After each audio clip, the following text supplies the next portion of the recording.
Hi, I'm Gabriel from GabrielSeanWallace.com, and in this video, I'm going to talk about what ethics has to do with personal development. Now, you might think that ethics and personal development are two completely different subjects. How can they be interconnected? Like, what does ethics really have to do with personal development? And then you might think, oh, the ethics of personal development. No, I'm not talking about the ethics of personal development. I'm talking about how ethics is integrated into personal development.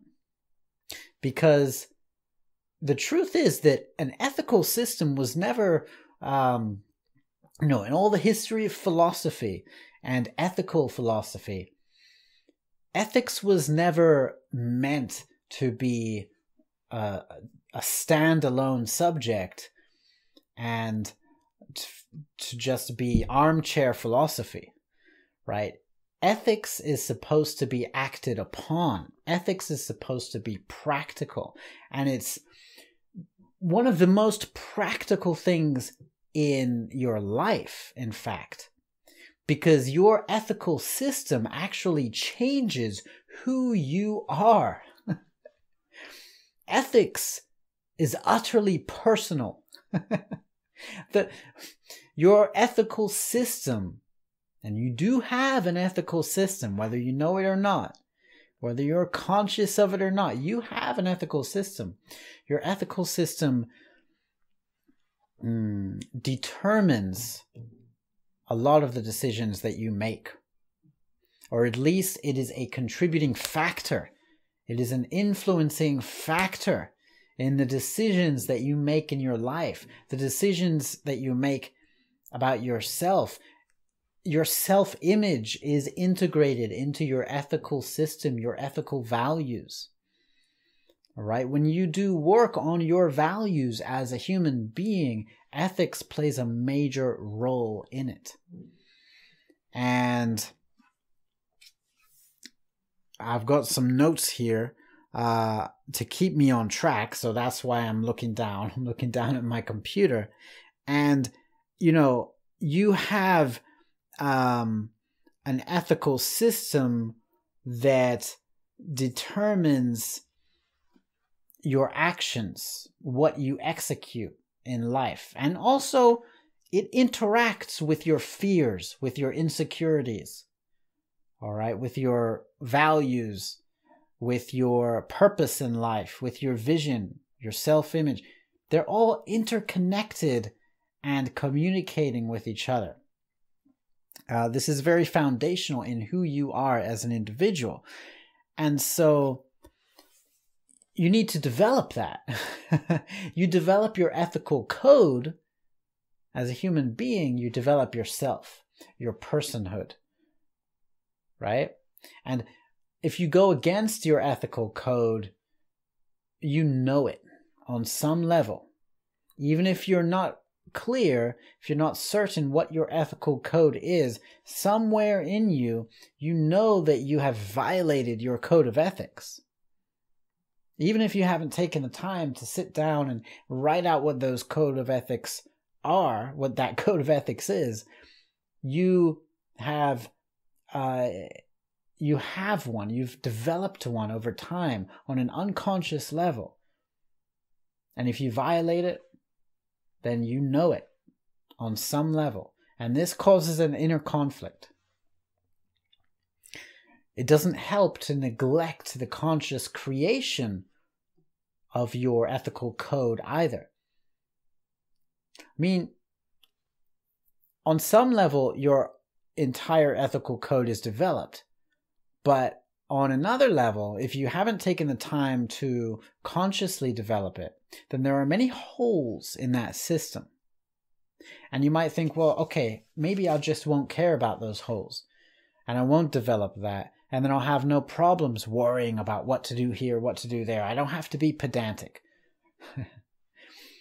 But you see, the problem with that is that you're missing out on a huge fulfilling experience in life, and that is living in alignment with your highest ethical values. Because when you do live in alignment with that, then you become an aligned whole individual, and that equals high consciousness.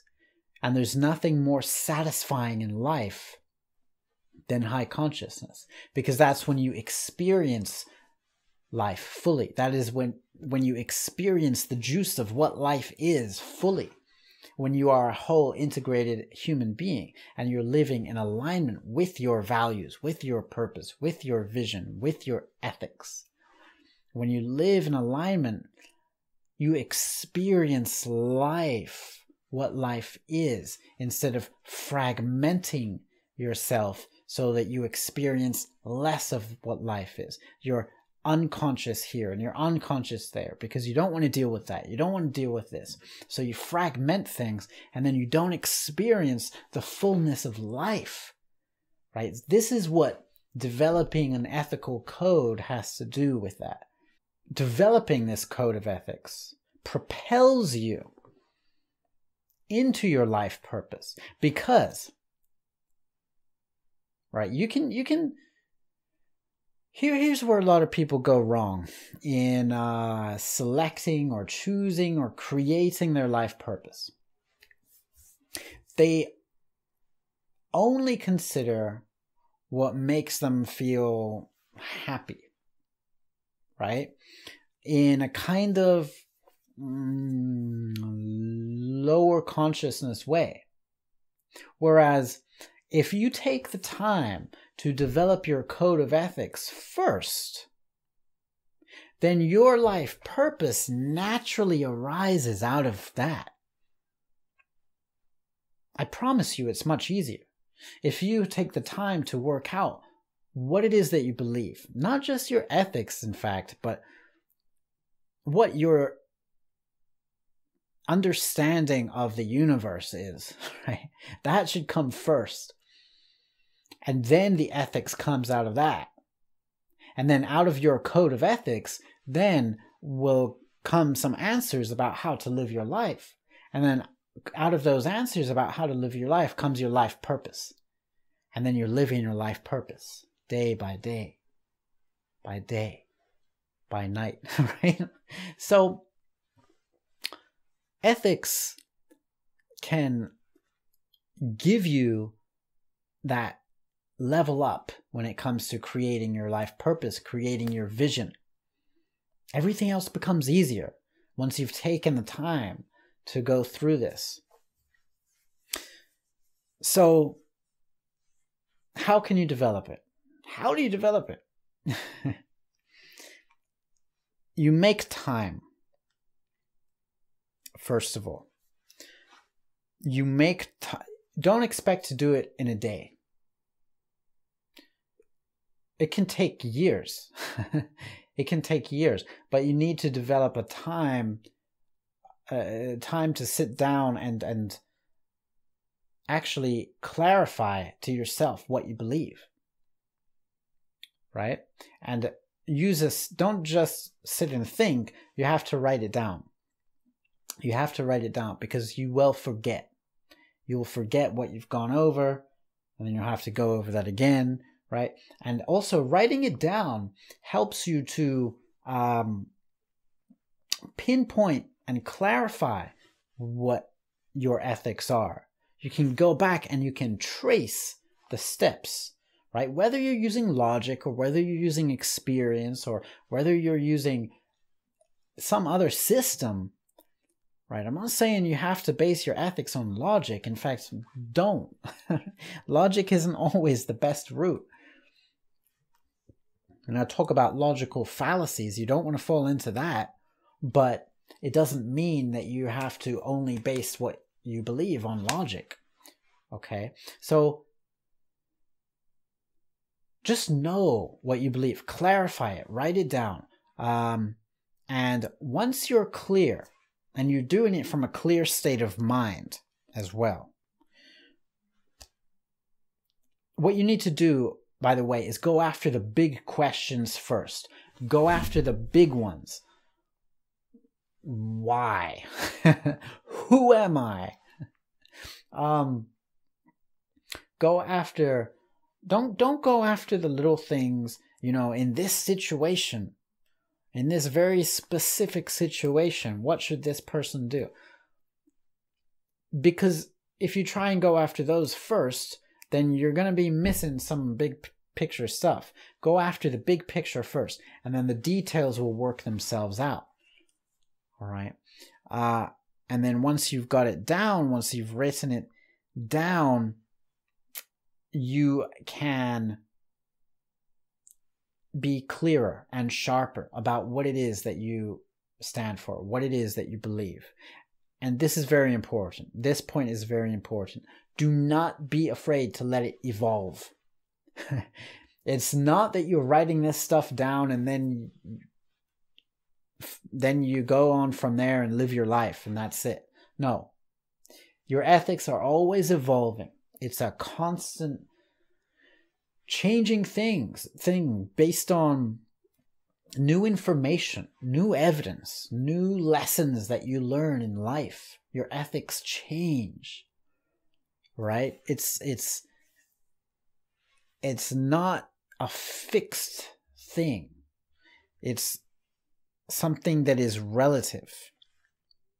And remember to make those connections. Once you have your ethics in place, make those connections between your ethics and your decisions in life, because that's how to apply it, right? That's how it applies to personal development. When you have a decision to make in life, you turn to your ethics and you use them as guidance, right? Because you can have an ethical system in place, but then when it comes to your life, if you don't think about your ethics and you just go and do something else instead, you're going to start to cause these inner conflicts, right? And that's where you have identity issues. So every decision you make can either put your life in alignment with your inner self, your values, your ethics, your purpose, or not.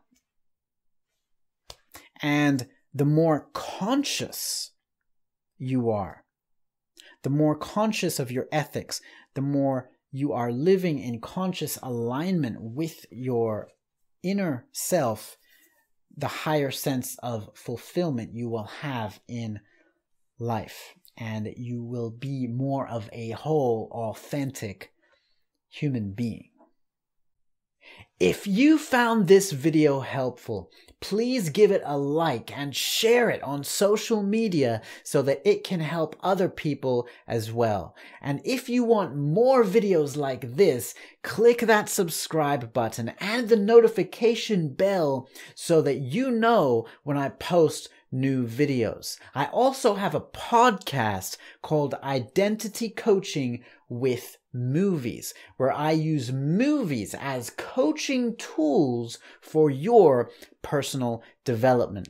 You can find my podcast on iTunes, Spotify, YouTube, or directly on my website, GabrielSeanWallace.com. I have a link to my website in the description below, and on it you can read my blog.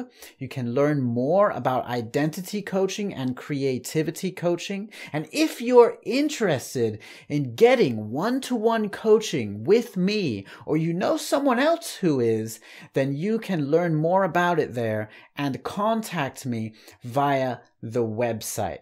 You can also take a look at my creativity course, my 18-hour creativity course that will help you to access your inner creator and skyrocket your creativity and innovation so that you can apply it in any project in your life, including, my friend, the grandest project of them all, yourself. You can find that creativity course on my website or directly in the description below. There's a link. Okay, my friend, keep growing into you.